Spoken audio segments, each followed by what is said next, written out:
Welcome to Xi Jinping Briefing.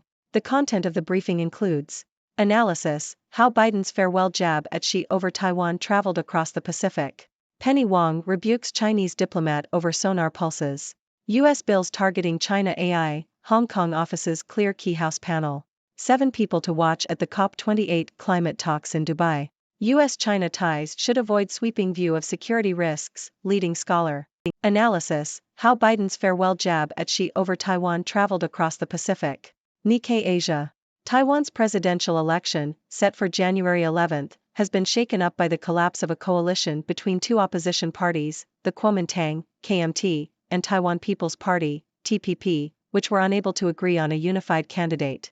The surprise announcement of their alliance came on November 15, just before U.S. President Joe Biden met China's Xi Jinping in California. Biden had apparently been briefed on the political surprise, and warned Xi not to interfere in Taiwan's elections. China had been hoping the coalition would undermine the advantage of the ruling Democratic Progressive Party, DPP, in the election. Opinion polls show DPP candidate Lai Ching-te as the frontrunner, but support for KMT's Ho Uih is gaining. Penny Wong rebukes Chinese diplomat over sonar pulses. The Sydney Morning Herald. Australian Foreign Affairs Minister Penny Wong has criticised China's Navy for its dangerous use of sonar pulses against Australian divers.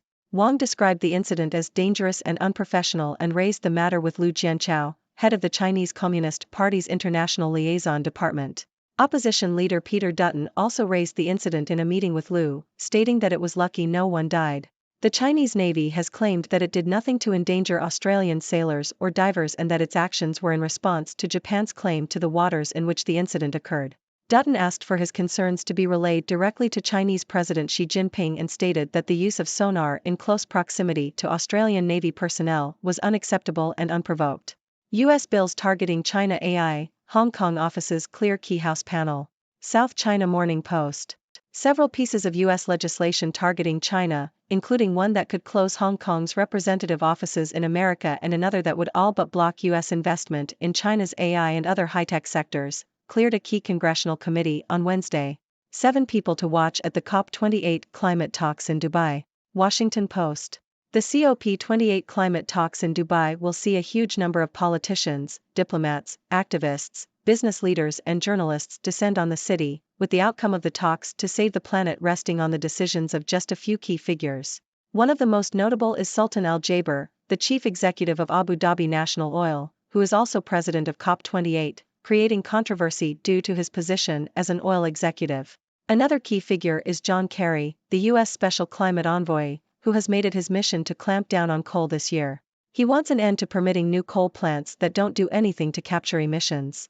The veteran Chinese climate negotiator Xia Zhenhua will be there, representing Chinese leader Xi Jinping.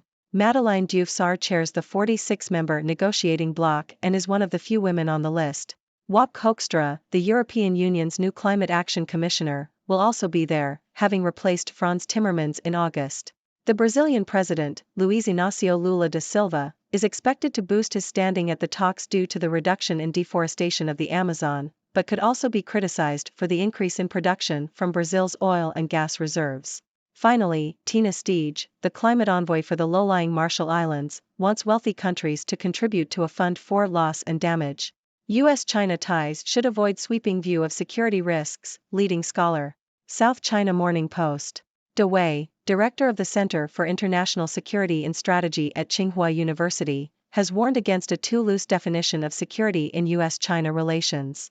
He argues that defining security issues too broadly can suppress innovation and social vitality. Decided supply chain globalization as an example of something that should not be considered a security issue. Incorrectly defining security threats could hurt security if a state spends excessive resources on the wrong goal, causing it to miss out on other threats. De also warned that over-securitization could overshadow China's ties with other countries. The next front in the tech war with China, graphite, and clean energy. Washington Post. China has introduced new restrictions on exports of graphite, a crucial mineral used in electric vehicle, EV, batteries, semiconductors and nuclear reactors. The restrictions, which will require exporters of high-grade graphite to apply for approval, come just 3 days after the U.S. introduced controls to limit the export of artificial intelligence chips to China. The U.S. has deemed graphite, along with gallium and germanium, critical minerals that are vital to its economy and national security. The U.S. is reliant on imports of all three from China. The restrictions on graphite exports are the latest move in China's battle with the U.S. over access to minerals. China already dominates the production of rare earths, a group of 17 elements that are essential to clean energy technology and advanced manufacturing. Between 2018 and 2021, 74% of U.S. imports of rare earths came from China.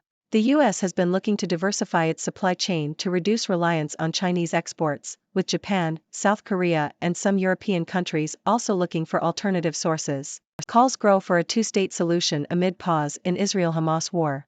Yahoo! International pressure is mounting on Israel to stop its assault on Gaza and revive the two-state solution. European Commission President Ursula von der Leyen stated that the time for embracing a two-state solution was now or never, and the EU and Arab states have agreed that a two-state solution is the way out of the conflict. China has also voiced its backing for the creation of a Palestinian state. The country's foreign minister is leading a UN Security Council meeting on the Israel-Hamas war, and earlier this year Beijing said it was ready to mediate Israeli-Palestinian peace talks. A professor emeritus of international relations at Paris's Sciences Po argued that a two-state solution is the only way to guarantee lasting peace in the region. She is delegating more authority in China to his trusted number two. Bloomberg. Chinese President Xi Jinping is beginning to delegate more authority to his number two, Premier Li Qiang, according to state media. Last week, it was revealed that Li is overseeing the Central Financial Commission, a role that was expected to be taken by Xi himself. The move is seen as a sign of Xi's trust in Li, who has worked closely with him since the early 2000s. The delegation comes as Xi faces challenging domestic issues, including the country's struggling economy and purges in his foreign and defense ministries. Wang and Dutton press top Chinese official over unsafe, unprofessional warship conduct. ABC. Australia's foreign minister and opposition leader have raised concerns about the unsafe and unprofessional conduct of a Chinese warship that confronted an Australian frigate in the East China Sea earlier this month.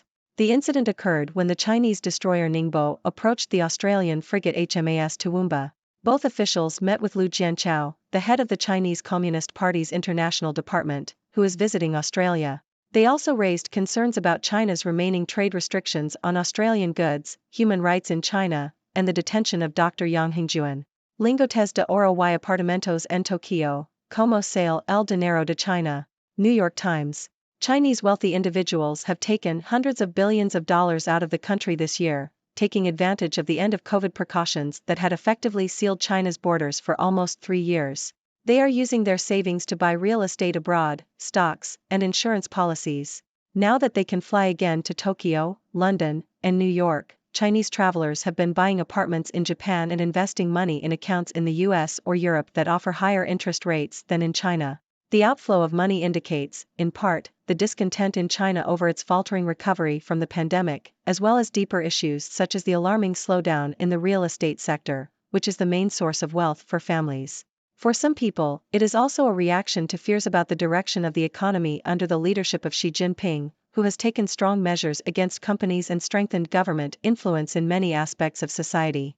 In some cases, Chinese residents are finding ways to bypass strict government controls on money transfers abroad. They have bought small gold bars to discreetly spread them in their carry-on luggage, as well as large amounts of foreign currency. Real estate is also an option. Chinese buyers have become the main buyers of apartments in Tokyo costing $3 million or more, and often pay with suitcases full of cash, said Zhao Jia, CEO of Shenzhou, an online real estate sales service in Tokyo. It's a very hard job to count this amount of cash.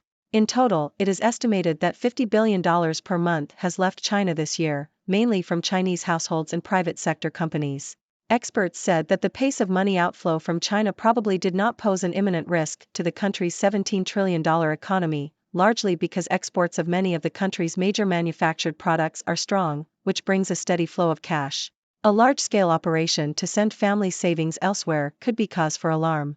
Large-scale outflows of money have triggered financial crises in recent decades in Latin America, Southeast Asia, and even China itself, in late 2015 and early 2016. So far, everything indicates that the Chinese government believes it has the situation under control. The outflow of money from China has weakened the currency, the renminbi, against the dollar and other currencies.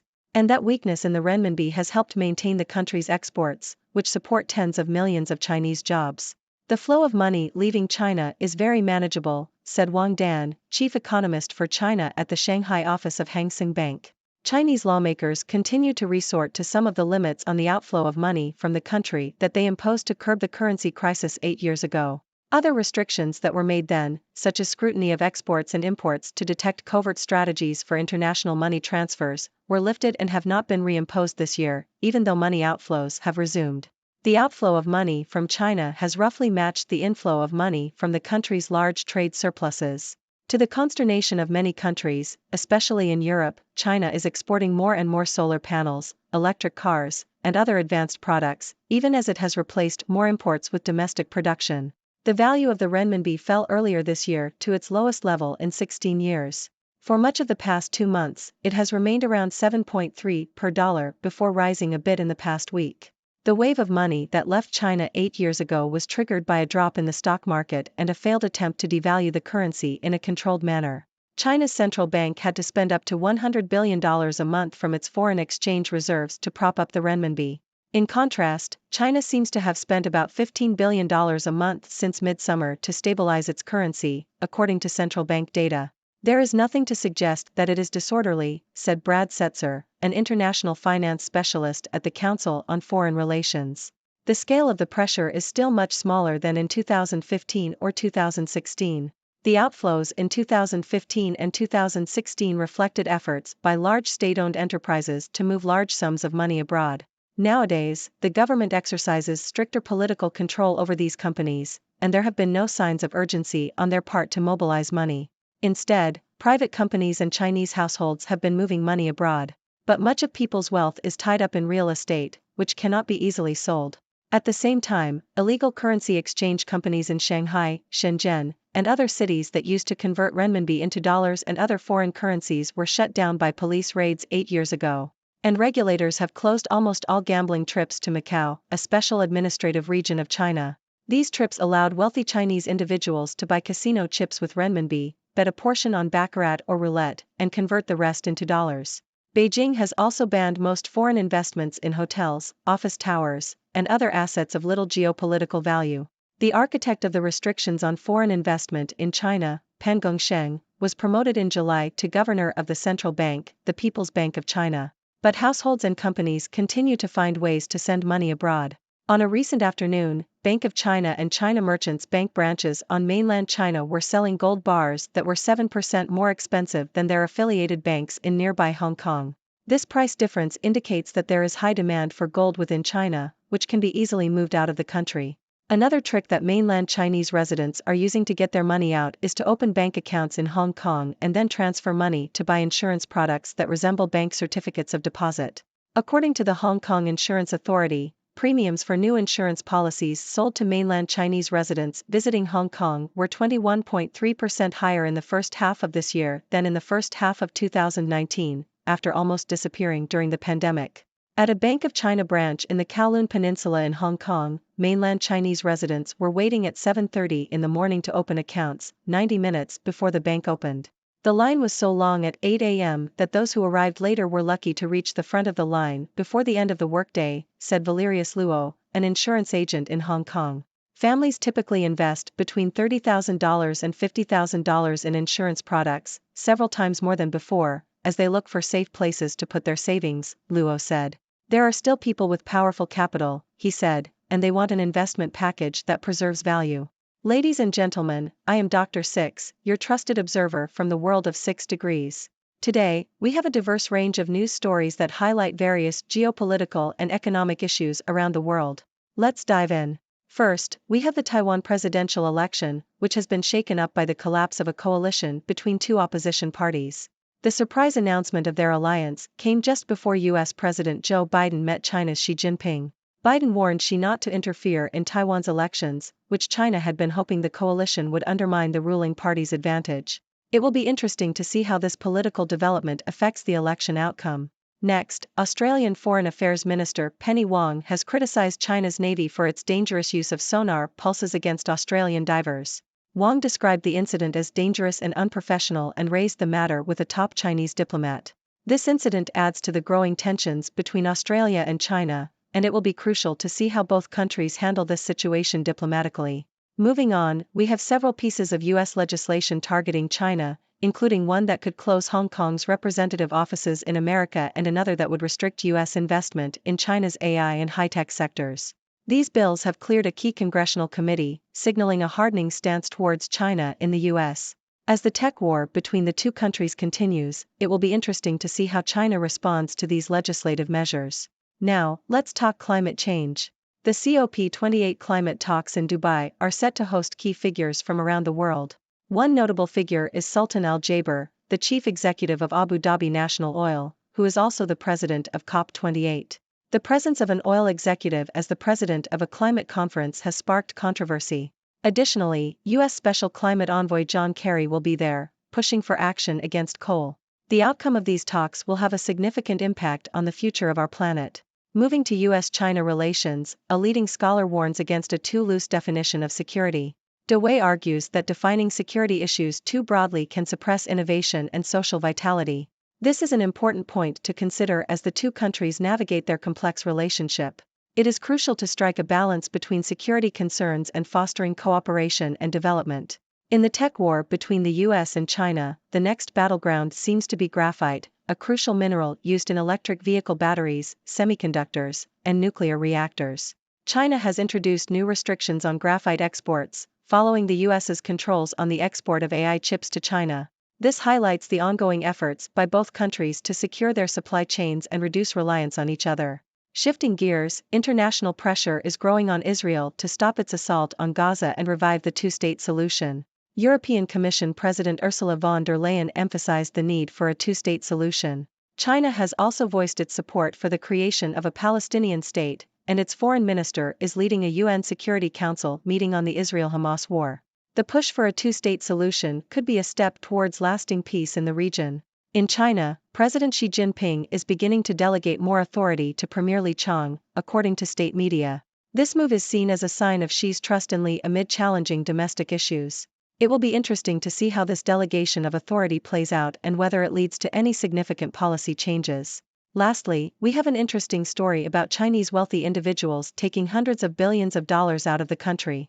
This outflow of money indicates discontent in China over its recovery from the pandemic and concerns about the direction of the economy under Xi's leadership. The Chinese government is keeping a close eye on this situation, as large-scale outflows of money could pose risks to the country's economy. In conclusion, today's news highlights the complex dynamics of international relations, economic competition, and domestic challenges around the world. From Taiwan's election shakeup to the tech war between the US and China, and the push for a two-state solution in the Israel-Hamas conflict, there are many critical developments to watch. As always, I welcome your thoughts and questions on these stories. What are your thoughts on these recent events? Thank you for tuning in. The content above showcases the latest briefing reports and analytical synopses, thoughtfully curated by the 6Do team. These insights stem from a wide array of reputable media outlets, think tanks, government sources, and specialized experts worldwide. We encourage you to explore these sources for a comprehensive perspective. Keep in mind that while the content may not always align with the official standpoint of 6Do Brief, it's not meant to be taken as absolute directives for decision-making. Comprising seasoned media professionals, learned scholars, and accomplished scientists, the 6Do team embodies a trailblazing, fully independent media entity. To customize 6Do Brief to meet your professional needs, you have the option to subscribe to a diverse array of briefings on our website, 6dobrief.com. Regardless of your location, you can conveniently receive 6Do Brief via email.